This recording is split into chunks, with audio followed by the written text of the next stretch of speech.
Hello बच्चों, आज हम गॉस का प्रमेय एक चैप्टर है हमारा फिजिक्स इंटर फिजिक्स में गॉस का प्रमेय। उसमें टॉपिक आता है सतत आवेश वितरण, कंटिन्यूअस डिस्ट्रीब्यूशन ऑफ चार्ज। ये क्या होता है?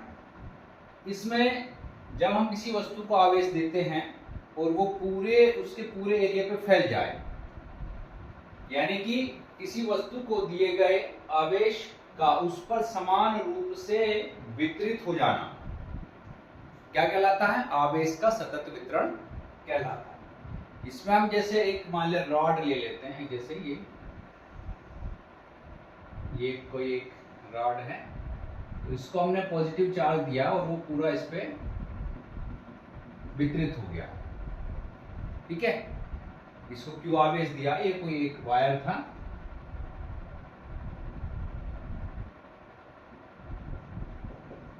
तार, तो इसको कहते हैं आवेश का सतत वितरण। ये तीन टाइप का होता है, तीन प्रकार का, ठीक है। यह है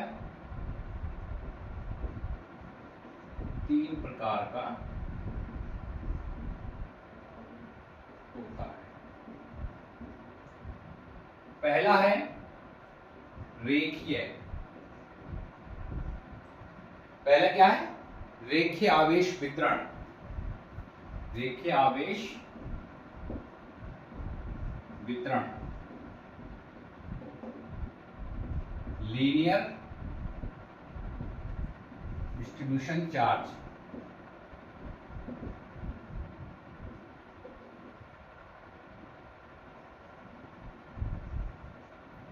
इसको एक विमीय भी बोलते हैं, एक विमीय,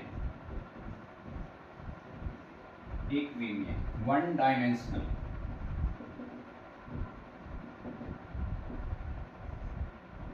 वन डायमेंशन यानी कि एक ही डायरेक्शन में जाएगा, जैसे ये तार है तो इसी में सीधे सीधे जाएगा। दूसरा होता है क्षेत्रीय, यानी कि पृष्ठ आवेश वितरण, यानी कि एक पृष्ठ पे फैल जाना, ठीक है। पृष्ठ आवेश वितरण, यानी कि सरफेस चार्ज डिस्ट्रीब्यूशन या डिस्ट्रीब्यूशन ऑफ चार्ज। सरफेस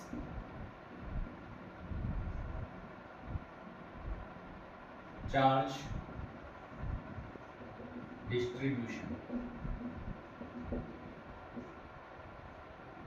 ये होता है टू डायमेंशनल, द्विविमीय।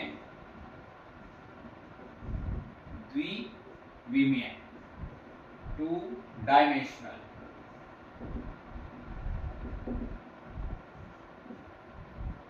एक होता है तीसरा, थर्ड, वो होता है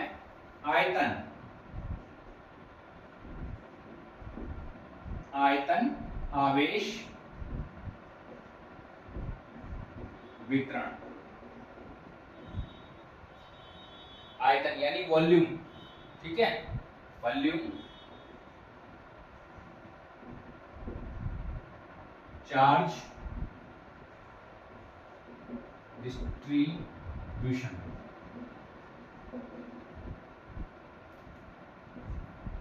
ये होता है थ्री डायमेंशनल, त्रिविमीय।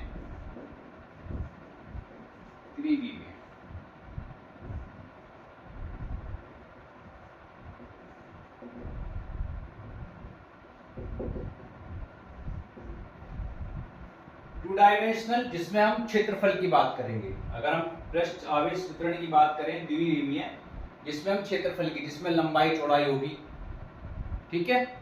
और तीसरा है आयतन आवेश वितरण, जिसमें लंबाई चौड़ाई और ऊंचाई भी होगी, यानी कि हम किसी वस्तु का आयतन, इसमें आयतन देखेंगे, इसमें वस्तु का क्षेत्रफल देखेंगे, इसमें हम एक लीनियर, एक तार के लिए देखेंगे। अब इनके बारे में हम आगे विस्तार से अध्ययन करेंगे।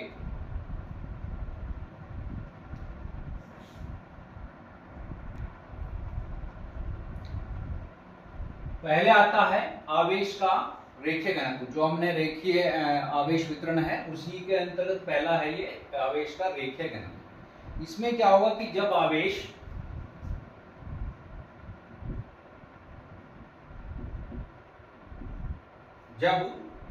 आवेश का वितरण सरल रेखा में होता है, आवेश का वितरण सरल रेखा में होता है, यानी कि रेखीय, ठीक है, सरल रेखा में होगा। तो मान लिया कि आवेश Q का जो है, आवेश Q है, आवेश Q, कोई आवेश Q है, ठीक है, का L लंबाई के तार में वितरण होना है, का L लंबाई के तार में, L लंबाई का तार ले लेते हैं, ठीक है, ये एक L लंबाई का तार ले लेते हैं, इसमें वितरण, तार की लंबाई कितनी है L, यहां से यहां तक, Q आवेश, ये हो गया आपका L लंबाई का तार, ठीक है। आवेश Q का L लंबाई के तार में सतत वितरण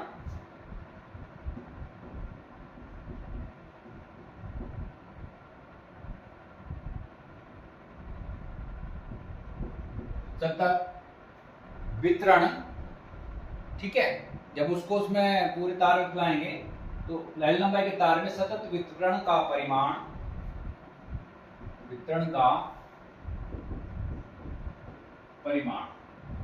ये किस पे डिपेंड करेगा,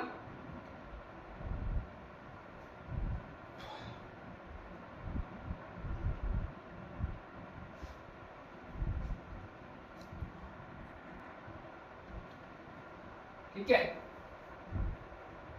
आवेश Q का L लंबाई के तार में सतत वितरण के परिमाण को प्रति एकांक लंबाई के तार, जो प्रति एकांक लंबाई हमारा तार है, ठीक है, में उपस्थित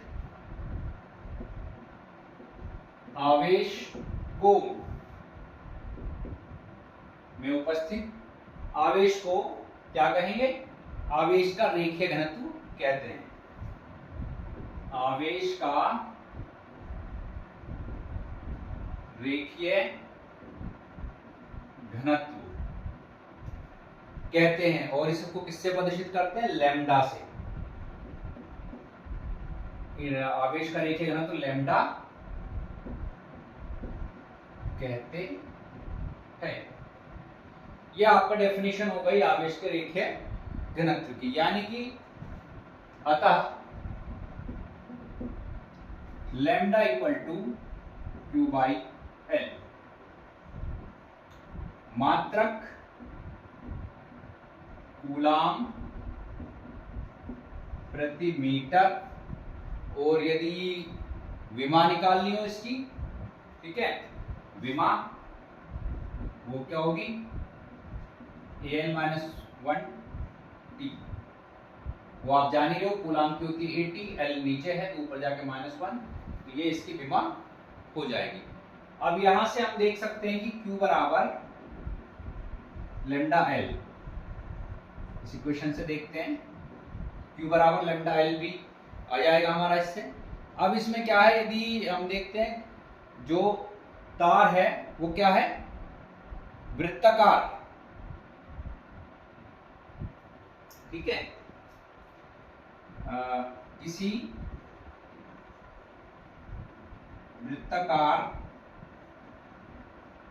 तार, बताइए कि वृत्ताकार तार है जिसकी त्रिज्या कितनी है, वृत्ताकार तार पर जिसकी त्रिज्या R है, ठीक है, तो इस पर आवेश का समान रूप से वितरण है, ठीक है, त्रिज्या R है पर आवेश का समान रूप से वितरण है। यानी कि एक वृत्ताकार तार है जिस पर आवेश का समान रूप से वितरण है। तो इस पर अगर हम रेखीय आवेश देखते हैं, इस पर रेखीय आवेश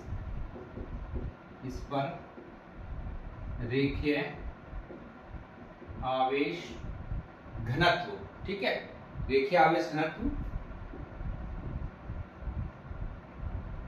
lambda equal to Q by L से, तो lambda is equal to Q तो ऐसे ही रहेगा, और एल लंबाई, यानी कि जब कोई हम वृत्त लेंगे,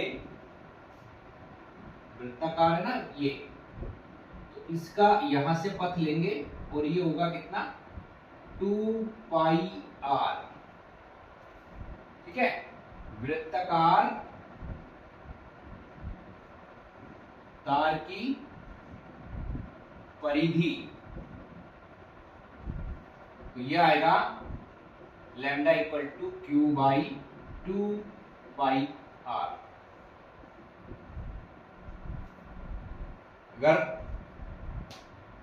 r त्रिज्या का वृत्ताकार तार हम लेते हैं तो उसकी जो रेखीय घनत्व आएगा lambda equal to Q by 2 pi r। अब इसके आगे हम देखेंगे आवेश का पृष्ठ घनत्व। दूसरा हमारा नंबर क्या था, पृष्ठ आवेश वितरण था। अब देखेंगे पृष्ठ घनत्व।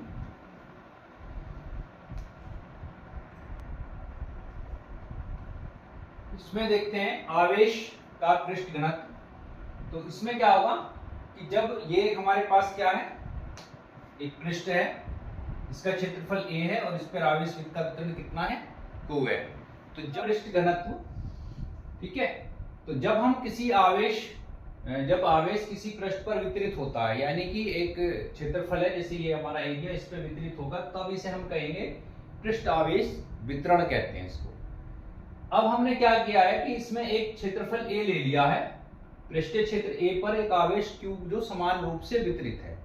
अब देखते हैं आवेश का पृष्ठ घनत्व किसे कहते हैं। तो आवेश का पृष्ठ घनत्व क्या है, यदि किसी पृष्ठ के एकांक क्षेत्रफल, किसी पृष्ठ के एकांक क्षेत्रफल, ठीक है, किसी पृष्ठ का एकांक क्षेत्रफल, ठीक है, एकांक क्षेत्रफल पर उपस्थित आवेश के परिमाण को, उस आवेश के परिमाण को उस पृष्ठ का क्या कहेंगे, आवेश के परिमाण को उस पृष्ठ का पृष्ठ घनत्व,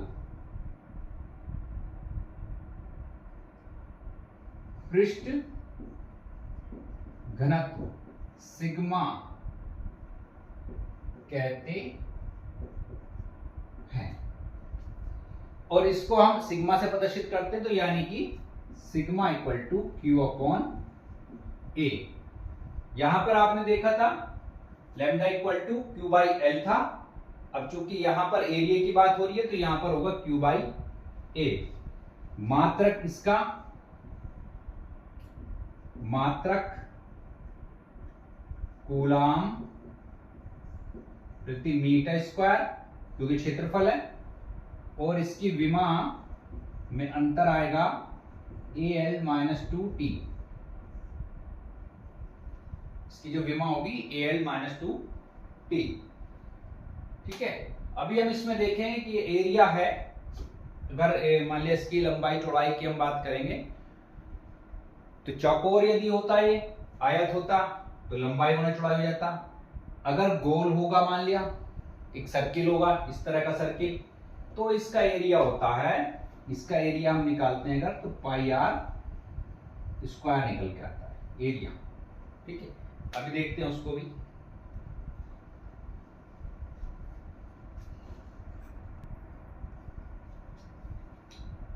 अब इसमें देखते हैं कि हमको निकालना क्या है, sigma equal to Q upon A. अब हम देखते हैं किसी मतलब बॉडी पे अप्लाई करते हैं। यहाँ तो हमने एक चौकोर आकृति ली थी, तो इसका तो ये ले सकते हैं, लेकिन हम क्या ले रहे हैं, यदि आर त्रिज्या का एक गोला हो, क्या हो, आर त्रिज्या का एक गोला ले लिया हमने, तो उस पर हम आवेश का पृष्ठ घनत्व देखेंगे। अब आर त्रिज्या का गोला, गोला का मतलब होता है, आप ये समझ लीजिए, ये एक राउंड शेप, ये तो आपका वृत्त कहलाएगा, लेकिन इसी को थोड़ा सा बॉल जैसे होती है, ठीक है, जैसे बॉल होती है, तो उसका अगर हम क्षेत्रफल देखते हैं, यानी कि sigma equal to Q upon गोले का पृष्ठीय क्षेत्रफल, तो ये होता है sigma equal to Q upon, इसका होगा 4 पाई आर स्क्वायर, यदि आर त्रिज्या का है, तो ये आएगा 4 पाई आर स्क्वायर क्षेत्रफल, 4 पाई आर स्क्वायर। और विमा और मात्रक तो हम बता चुके हैं ऑलरेडी पहले से। तीसरा आता है हमारा आवेश का आयतन घनत्व, थर्ड जो आता है आवेश का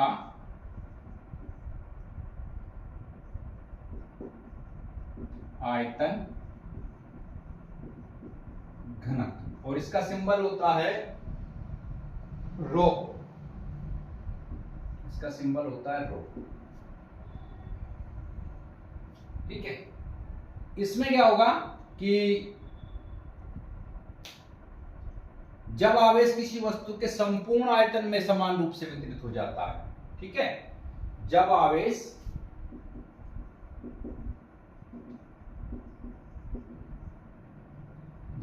किसी वस्तु के आयतन में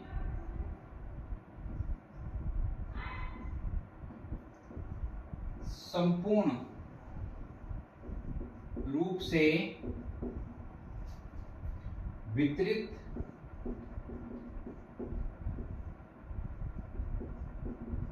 हो जाता है, तब उसको हम क्या कहते हैं, इस वितरण को हम कहते हैं आयतन आवेश वितरण, ठीक है। तब इस वितरण को आयतन आवेश वितरण कहते हैं, ठीक है, जब वो उसके पूरे आयतन में फैल जाता है।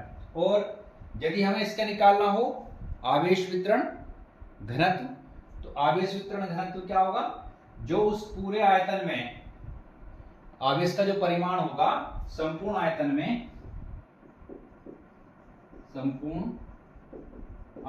में आवेश का परिमाण क्या कहलाता है, आवेश का आयतन घनत्व, यानी परिमाण आयतन आवेश का आयतन घनत्व, आवेश का आयतन घनत्व रो कहलाता है। कहलाता है। अब इसका आगे हम देखेंगे, इसी तरह फार्मूला निकालना है, ठीक है।